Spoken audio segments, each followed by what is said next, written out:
Hello friends, Koolio here, and welcome back to the channel. Today guys, we're going to be checking out a brand new mobile RPG game that's actually also available on Nintendo Switch, and it's also available through Steam. Now, usually I don't cover games that you have to pay for. This game is $9.99 on mobile, and I think it's like 15 bucks or something like that on PC. I think they have like a discount or something going on right now.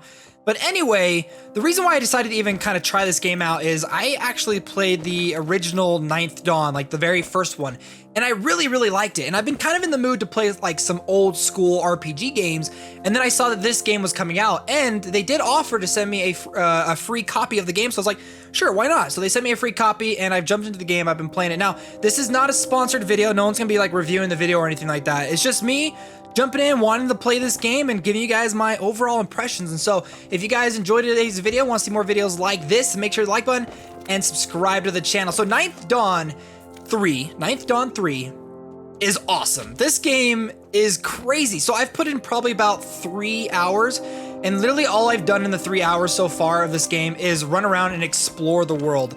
And there is just so much stuff to do. I completed my very first like 100% dungeon where I fought like an evil snake god thing, and it was like really intense. But yeah, there's a lot of stuff to do in this game. It is old school, like in every aspect of the way, but like in really good ways. You know, like there's some old school games that you're just like, it feels so old. I don't like the controls or anything like that. But this one does a really good job of like taking modern concepts and then like adding it to like the old school formula. So for example, I have a quest where I have to learn how to like brew certain types of food and stuff like that for like a tavern owner, but I didn't know how to do it, and I kept trying to figure out how to cook, and I just, even me going to like the cooking menu and trying to figure out how to cook stuff and things like that, it wasn't working, and I was like, how does this even work? And I realized I had to talk to NPCs that you don't think that are really that important. So this is a game that multiple times as you're playing through like the tutorial, it will tell you that you need to explore the world. Like, talk to everybody, explore every nook and cranny, and you'll be able to like find things that you never thought you would. Like, this is a really fun exploration game, and I've been digging it. I've been really digging this game. It's a really great game. The only complaints I've really had with the game so far have been like minor technical issues. For example, there's like a way that you can actually capture pets in this game, but I found that like when I go and I drop the bait or even like the trap to capture pets, my character gets stuck on them and I can't move anywhere. And so I had to actually, you know, I had to kill my character to respawn in order to even do anything. But so we're in a dungeon. This is just a random dungeon I came across. It's the Loopy Ruins dungeon. It says I'm 0% complete, but we got to go through and explore the whole dungeon area, see if we can't find anything, and see if there's anything that we can, you know, we can use. Any kind of equipment, any kind of quests or anything like that that we haven't seen before. Now, because this game is so heavy on exploration, there's even a huge like, there's a whole like different types of abilities that you can get to improve your character that you need to actually explore the world in order for that to work. So for example, if I go ahead and head over to my bag, I have all these different abilities that I can go through and I can upgrade. However, you have this skill system that kind of locks you out from being able to upgrade certain abilities. And so for example, this secondary ability right here, the Unlock Warrior 2, for 2 ability coins, I have 3 ability coins. I needed a certain level in certain aspects and stats and stuff in order for me to do that. Now this is, when I talked about one of the things that I don't really like, it's just a technical thing, but like if I click on this, I can't read what it says underneath. It says something like, you can unlock this, permanently increases physical power. If I want to try and like look at that, I can't. If I hit cancel, it just goes away. And it's kind of annoying because I want to go like look at some of this stuff, but like that pop-up, see how it pops up and then it like covers like half the menu. I can't figure out how to like get rid of that, and it's kind of annoying, but I think it's mainly like a technical issue, and I'm sure like they'll probably end up fixing it really soon. That's really like the only issues I've had with the game. Other than that, I've just been playing around, messing around, exploring the world, like trying to uncover different quests and like find treasure chests and stuff like that. It's a great open world RPG, and they do a really good job.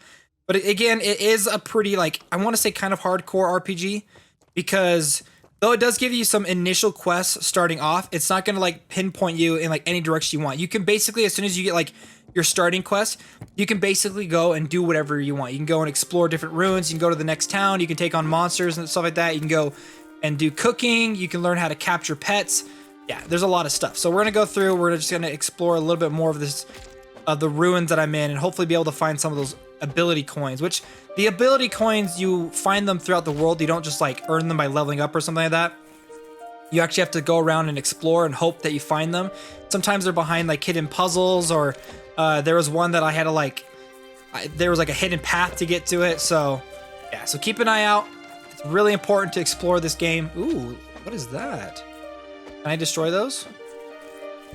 I have a feeling like those are gonna like open up or something. Or we're gonna like fight zombies for the first time. Open chest. Ooh. Wriggling spider leg, increased movement speed. So let's go ahead and take all of that. I don't think these things are gonna open up. I was kind of hoping like zombies were gonna like pop out. So let me go ahead and explain something real quick when it comes to like the combat in this game, which is the skills. Now, I love the way that the skills work in this game. Basically, as you do anything, you level up in that skill. So if you use melee weapons, your melee skill increases. If you use a longsword, your longsword skill increases. And the higher your skill level is, the better equipment that you can actually equip to use. So I initially focused on Great Axe because I found a really awesome Great Axe that I wanted to use. And so I went and like bought one from the shop and was using that for a little bit, and that one turned out pretty great. Now I've swapped over to using a shield and a longsword.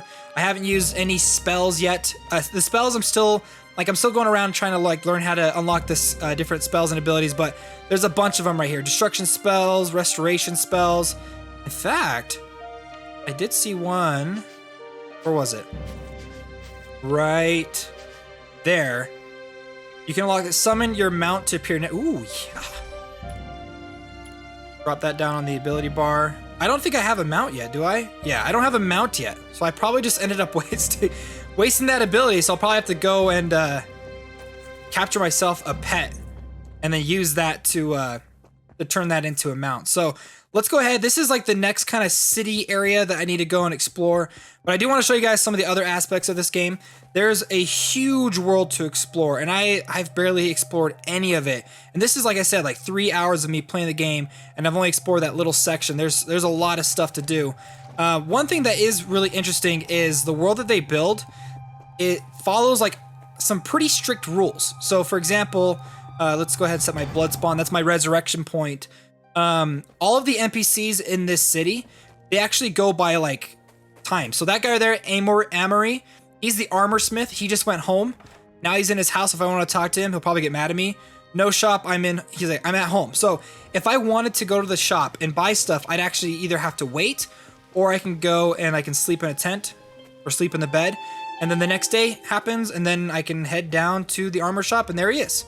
So yeah, every NPC in this game follows like rules like that. Like sometimes they'll go to other people's shops and talk to them. Sometimes they'll go home and go to bed. Like it's a lot. Like they put a lot of thought into this game. They really did a really good job. But yeah, if you guys decide to download and play this game, I definitely think it's worth it. I would probably end up buying it if I didn't get a free copy. So thank you to the for the Ninth Dawn developers for sending me a free copy. But again, like this is not a sponsored video, okay? I have to emphasize it's not a sponsored video. I've just been having a lot of fun with it. It may not be everyone's cup of tea. The combat sometimes can feel a little bit stiff as you're kind of like moving. Your character moves really slow, but you can get monsters that can help you fight. You get different spells and abilities and different weapons that you can equip. So there is going to be a much more expansive combat system in this game as you get farther and farther into it. There's cooking.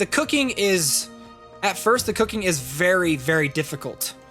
So if you go and you talk to Foddy here, he'll give you a couple of recipes to learn.